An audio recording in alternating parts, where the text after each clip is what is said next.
Ilusat päeva! Mina olen Kaia-Liis Reinut ja soovin sulle tere tulemast Valguse kanalile. Ja tänase video pealkiri on 31 minutit. Me sünnime iga päev uuesti. Meie päev algab iga päev puhtalt lehelt.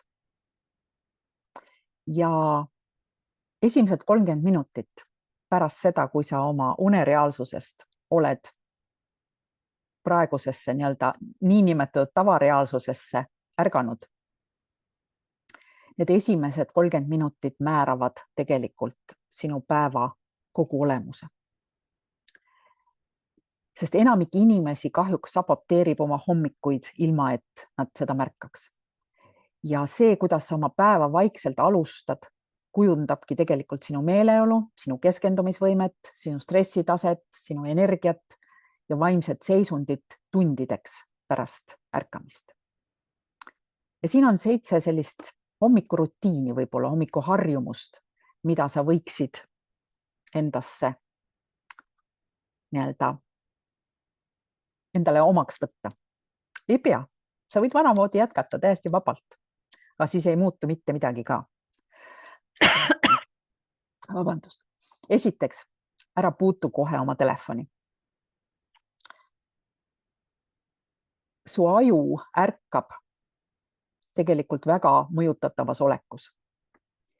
Ja hetkel, kui sa sirvid sotsiaalmeediat, oma sõnumeid, halbu uudiseid või mingit asja, mis tekitab stressi, muutub su närvisüsteem tegelikult reaktiivseks, ehk siis hakkab reageerima, mitte ei ole rahulik ega sihikindel.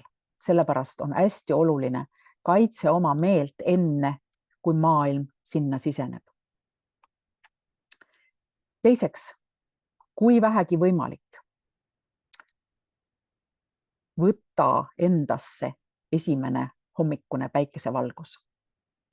Sest hommikune loomulik päikesevalgus aitab reguleerida sinu bioloogilist kella. Kusjuures see töötab ka siis, kui pilved on taevas.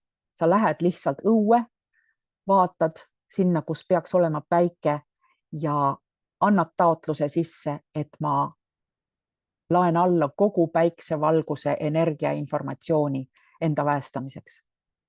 Sest hommikune loomulik päikesevalgus aitab reguleerida sinu bioloogilist kella, parandada meeleolu, tõsta serotoniini taset ja toetada sügavamat und hiljem öösel. Isegi paar minutit õues viibimist võib su närvisüsteemi täielikult lähtestada, uueks teha. Kolmandaks, esimese asjana joo vett. Sest pärast tundide pikkust und ärkab su keha dehüdreerituna ja soovitus on, et see oleks siis soe, mitte soojem kui toatemperatuur, kohe kindlasti. Mina joon sellist vett, mida nii kuuma või nii sooja, et ma tunnen, kui see kehasse siseneb, et keha saab sellise sooja laengu. Sest selline vesi parandab energiat, parandab keskendumisvõimet, parandab vereringet ja vaimset selgust kiiremini, kui enamik inimesi seda arvab. Neljandaks on liiguta oma keha. Sa ei vaja kohe intensiivset treeningut. Väga aitab ringutamine. Kõige esimene asi ringutamine, nii nagu lapsed seda teevad, nii nagu kassid, loomad seda teevad, teised loomad ka loomulikult. Ehk siis ringutamine, mis on oma olemuselt ju venitamine, sirutamine, kõndimine, sügav hingamine või kerged sellised liigutused, mitte intensiivsed, rahulikud liigutamised, annavad su ajule ja kehale märku, et on aeg täielikult härgata ja see liikumine loob siis sellise alguse sellele päevale.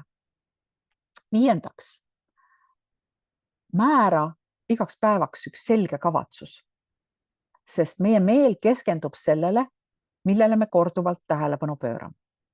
Vali näiteks üks kavatsus päevas, näiteks olgu selleks siis rahu, mingi distsipliin, tänulikkus, kannatlikkus, keskendumine, tervenemine, sisemine kasvamine ja nii edasi. Täiesti seinast seina saad valida. Sest keskendunud meel raiskab vähem energiat, kui nii on, võib öelda. Ja kuuendaks, väldi negatiivset sisendit hommikuvara. olgu selleks esimene asi kohe, eks ju, sotsiaalmeediasse sisenemine või üldse meediasse sisenemine, telefoni vaatamine on esimene asi, kust see negatiivne sisend võib tulla või siis mõnelt, ma ei tea, pereliikmelt ja kellegilt, kes sulle sisse sõidab hommikul. Ehk siis igasugused vaidlused, stressirohke nii-öelda kõnelus, igasugune negatiivsus, emotsionaalne kaos mõjutavad hommikul seda närvisüsteemi kõige sügavamalt. Ehk siis kaitse oma rahu enne, kui sa puutud müraga kokku. Ja võib-olla 7. tee üks nii-öelda väike pingutus. Ehk siis tee kas või oma voodi ära või mediteeri 2 minutit või tee oma päevikusse sissekanne. Täida üks lihtne ülesanne. Sest väikesed võidud ja ole siis rahulik, nii-öelda rahul oma sellega, mida sa teed. Sest väiksed võidud suurendavad dopamiini, enesekindlust, igasugust emotsionaalset stabiilsust.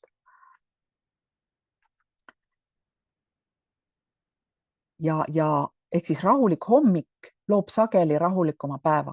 Kaootiline hommik loob sageli rahutu meele. Ja sellepärast on soovitus alusta oma hommikuid aeglaselt. Ärka varem ülesse, kui vaja on. Mina ärkan näiteks 3 tundi varem ülesse. Kunagi oli see pool tundi, kunagi oli tund, siis oli 2 tundi. Praegu ma vajan 3 tundi aega, et rahulikult ärgata, teha oma toimingud, hoida oma meel selge. Sest pea meeles, see, kuidas sa oma päeva alustad, kujundab vaikselt seda, kuidas sa oma elu koged. Mitte ainult tänast päeva, tervet elu. Ilusat päeva!